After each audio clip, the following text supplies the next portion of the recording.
thank you for your attention to these wonderful stories and to these wonderful voices. I am the only daughter of a sharecropper's son and a minister's daughter.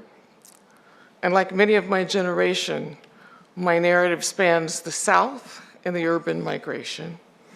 And like many of our generation, we internalized the work twice as hard mantra.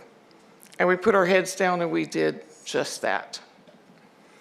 I worked for over 2 decades at a company where the expected cultural norm was to do just that. Work hard, always toward a higher purpose and calling. And we didn't talk about ourselves, our story, well, we didn't talk about anything. So there was a cultural alignment for me. I recall May 26, 2010, when Apple surpassed Microsoft's market cap, and Steve pulled everybody together and basically said, so this just happened, and it's a big enough deal that I thought we should come together and mark the moment. But he was reflective and wanted to think about the implications, getting to be big, greater responsibility and accountability. And I think we were all together for maybe 10 minutes. And then he said, Walt Disney said, we are only as good as our next movie, and we are only as good as our next product, so back to work. And I recall thinking, this is exactly what my family, my upbringing would have done. Show gratitude, reflect, and then keep it moving. Interestingly enough, in my family story, I recall the variety of experiences I was shown and exposed to. Growing up in a multicultural community, I had every race and kind of friend. And because I had close relatives in New York, I was exposed to the performing arts before even going to school. Saw my first Broadway show, full theatrical ballet, and every named museum. Those experiences ignited my mind and my creative spirit. I visited and stayed lengths of time in my father's rural Louisiana homeland and felt and saw firsthand how the segregated South assaulted our existence. My father left Louisiana for the state of Colorado, generally or primarily because his mother and father had been afflicted with tuberculosis. And he was determined to get to a place and take family members to a place where they had every chance to be healthy and to seek treatment. Those experiences shaped my values and assured I knew how to hope and believe in things beyond my surroundings. I was a National Merit Scholar and had letters from MIT and other great schools. But I ultimately chose Louisiana as the place I wanted to be further educated and build from the values I learned there. At a storied historical Black college, Grambling State,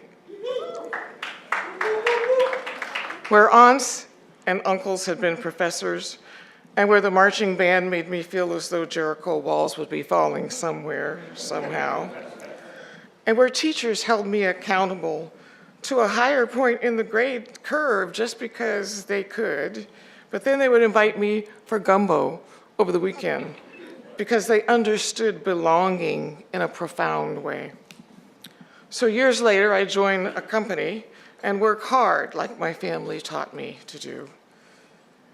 And meanwhile, my parents continued to do the same. My father, with barely a high school education, but with great ethics, honor, and devotion to people and community, became the first Black mayor in a major Colorado community where he was known for striving for access and opportunities for those underrepresented.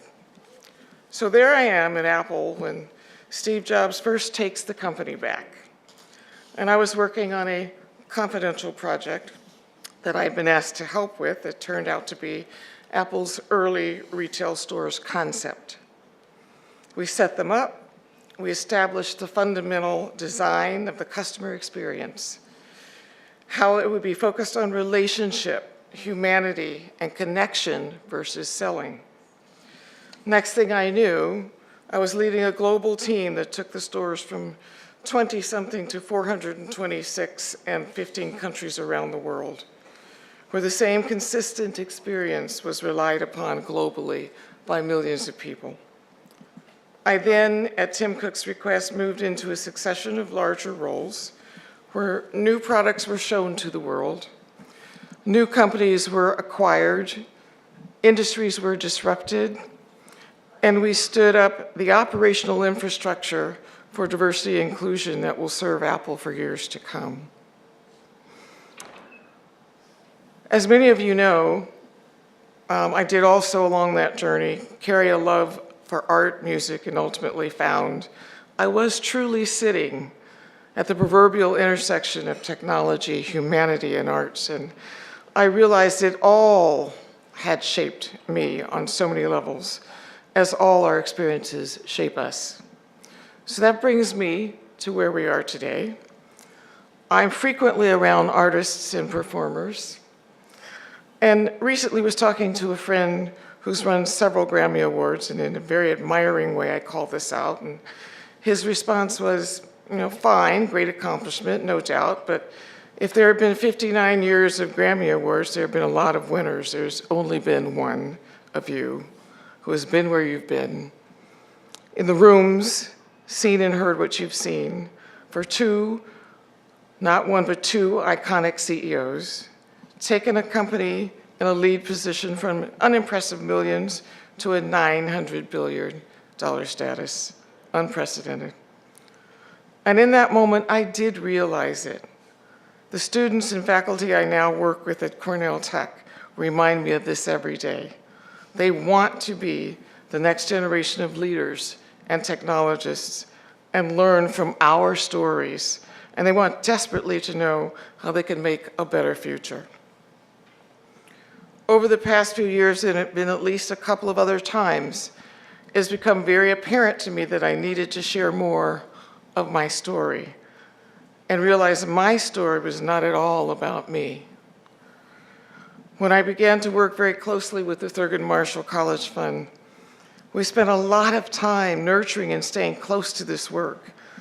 When many of the young people received offers, they not only reacted emotionally, but they made comments like, I never knew or thought a company like Apple would consider hiring me.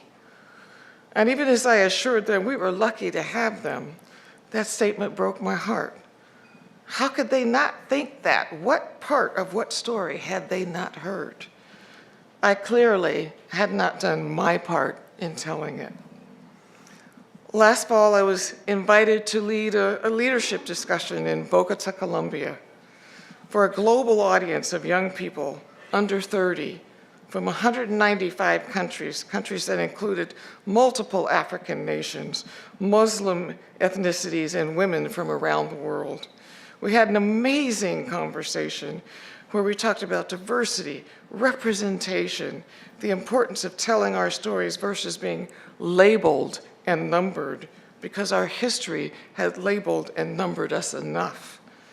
Yet when I emerged from that meeting, something very different and disconnected from what was talked about in the room was widely reported in the news. Well, people who knew me were like, girl, please, we know you. Others landed in places in between, including places of extreme judgment. And that isn't what I questioned. I questioned, why didn't more people know? Why didn't they know my story, who I was, what I stood for? Second generation fighter for equal opportunity and experiences for our youth, our environment, where all people were treated with dignity and respect. How was this not known? Well, I hadn't done my part in telling it. And finally, a few weeks ago, I was like many of us, riveted, completely taken aback with inspiration over 11-year-old Naomi Wadler's Never Again speech, that our stories don't lead on the evening news because we were numbers and statistics. I again realized I'd not lived up to sharing my story, one that could offer our girls a very different narrative for themselves and illuminate a path for at least one girl had not seen, and that would change her course in her life. The award today has to be a turning point for storytelling for us all, to reassume our roles as griots, keepers of the culture and igniters of a future that will see not hundreds but millions of us living our destiny, our real life Wakanda, our God-given rightful futures. And in the words from the musical Hamilton, who lives, who dies, who tells our story? It has to be us. Thank you and God bless.